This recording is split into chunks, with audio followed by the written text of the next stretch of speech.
In this video, we're going to go beyond basics of getting started with Flipgrid, and we'll get into some advanced settings and explain how those work.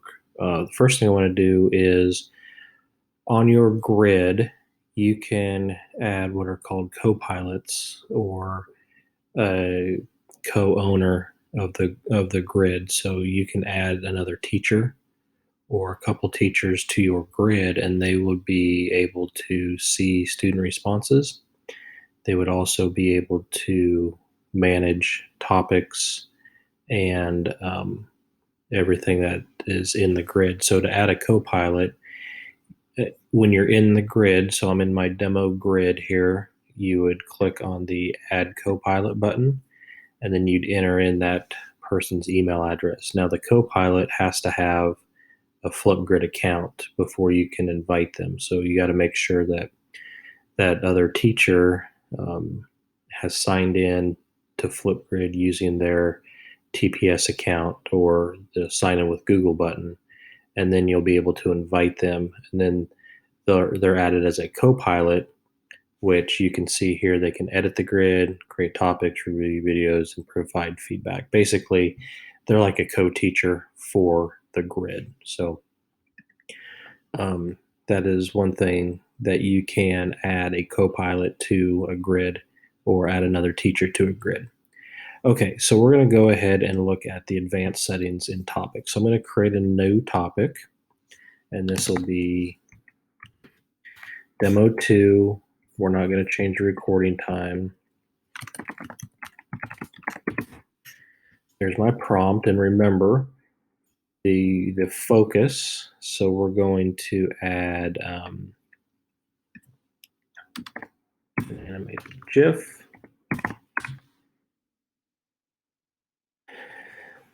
And we'll see what pops up here. We'll add this one and hit select, and then that will be the focus. Now, there are some advanced options under more options here. So you have topic tips. So topic tips help your student best answer the topic. So you can put something like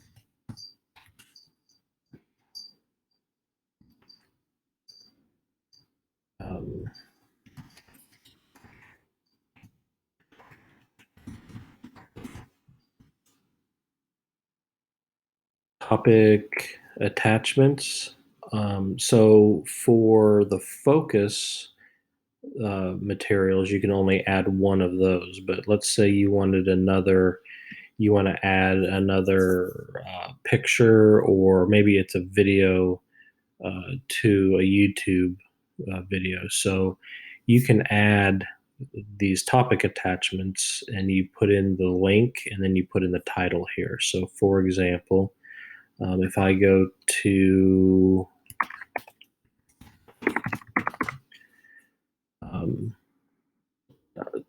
just grab a Jerry Brooks video, because those are always fun, and I want to add this because I didn't add it to my topic, but I wanted to add it to, or I didn't add it as a focus, but I still want to People ask all the time, what is our, but I still want to be able to have students watch it. I copy the web address. I come down to topic attachments. I paste the link in here, and then I can put something like, watch this video. And I can add another attachment, and I can have a link to a Google Doc or a Google slideshow or a form, or I can have a link to a picture or another website or an article. And you can have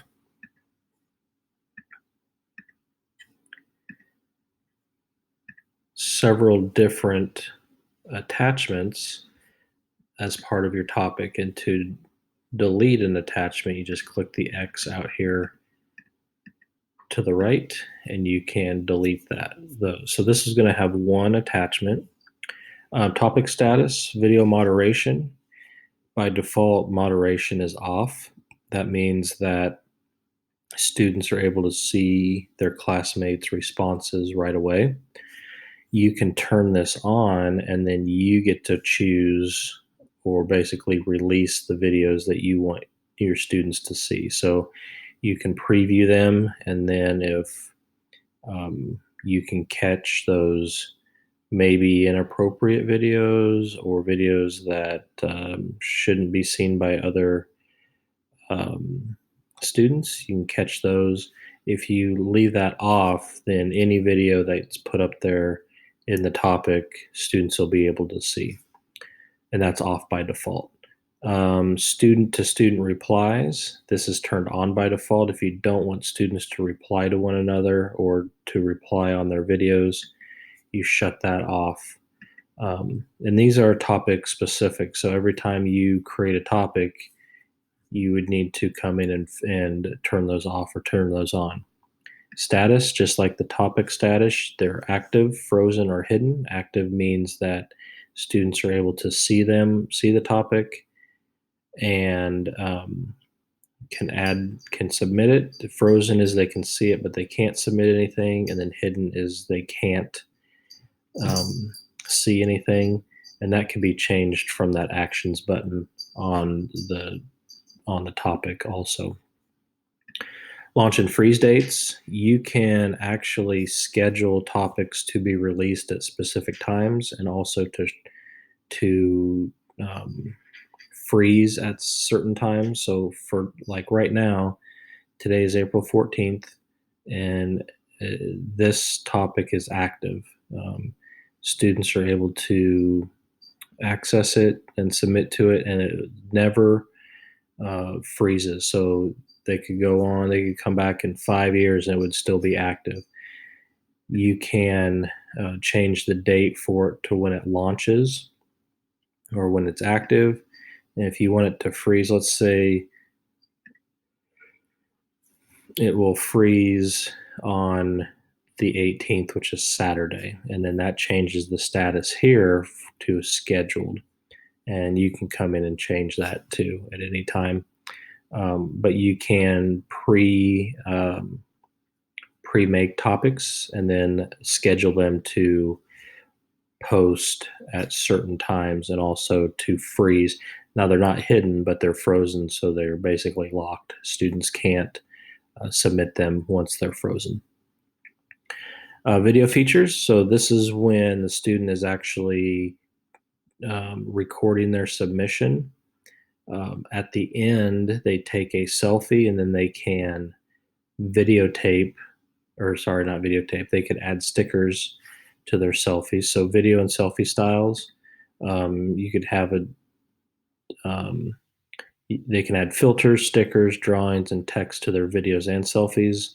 If you only wanted them to add the stickers and text to their selfies only, or the video only, or you can click none and not have them do any of that. Selfies and videos is the default. We'll go down here. Video title, students can add a title, that's on. View count, display the number of views submissions have received.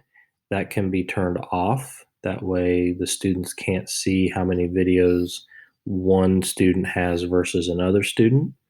Sticky notes, this is on. This is a good tool and allows students to either type or copy and paste notes on what looks like a sticky note, and then that can be up on the screen during recording, and it does not show in the final submission.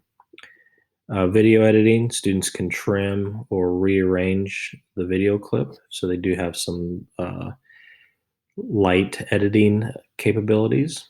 Attachment links, you can have turn on the ability for students to add a link, so they could add a link to a document, a website, or whatever that might be part of their submission. And then likes.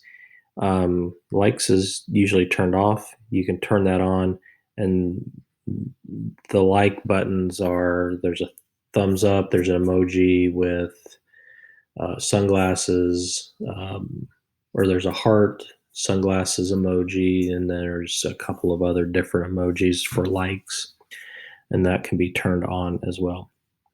And then the feedback, basically you can use this feedback rubric if you want to give feedback, or you can make your own rubric. In order to give feedback, the student has to be signed in with their TPS or their email, because the feedback gets emailed to the student. It doesn't show up in Flipgrid.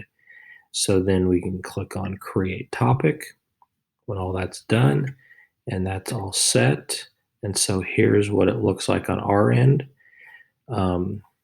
We have the animated GIF. Here's the attachment. There's the topic tip and the response. Now I'm going to show you what it looks like on the teacher's side when there are student responses and how you manage those. So I'm going to go back to my grids, and I'm going to come down here to this grid and this topic.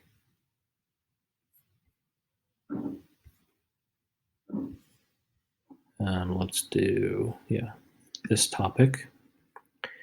And so here's my topic, and you can see I got a link here, and I've got, these are teachers from summer class.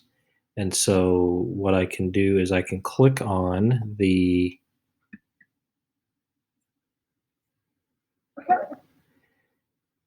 student name. I can watch the video. Here's where I can give that feedback. I can also give video feedback, and that will only be available to the student. I can reply right here, and then here is the like button. Remember, if you give feedback right here this way, then that gets emailed to the student. So this is the general rubric that they give you, but you can create your own if you have a different rubric you want to use. But you could give video feedback if you wanted to, which they see, or you can reply this way and they'll see it too. If you click the Edit tab at the top, you can make this active, or you can hide this from student view. So if I hide it, only I get to see it and nobody else does.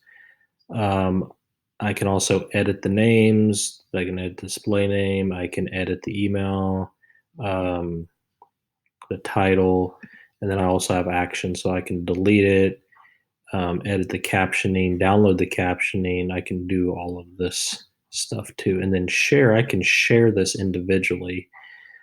So I could share this with a parent. I can copy the link and have it in a document that I can click on for quicker access, let's say during parent-teacher conferences or something like that. And there's also a QR code. The other thing you can do is you can do what's called spark the video. And if you spark a video, then it takes that video and creates a topic with that video as the focus. So if you got a video that has a really good question, maybe a student asked, or that you want to have students respond to separately, you would spark it. And so, and then when you're done, you click the X up here, and then you see your other responses. You can hide and make active or hide the responses here. You can share them, and you also have the actions here if you want as well. Anything you spark will have that little flame on top of it, and it goes up to the top. But again, you can click and drag and drop those videos wherever you want them to go. You can print QR codes for all of your videos. So these are for what's called the Flipgrid AR, and so These go to each of the videos, and then what happens is you put these on the wall or lay them around the room, and then with your iPad, the student would scan them with the QR with the Flipgrid app, and the video would pop up right there on the screen as they're in a different spot in the room. So that's the QR codes. You can also export the data to a spreadsheet that has a link to the videos there as well. So those are some more of the advanced tools that you have access to after you get started in Flipgrid.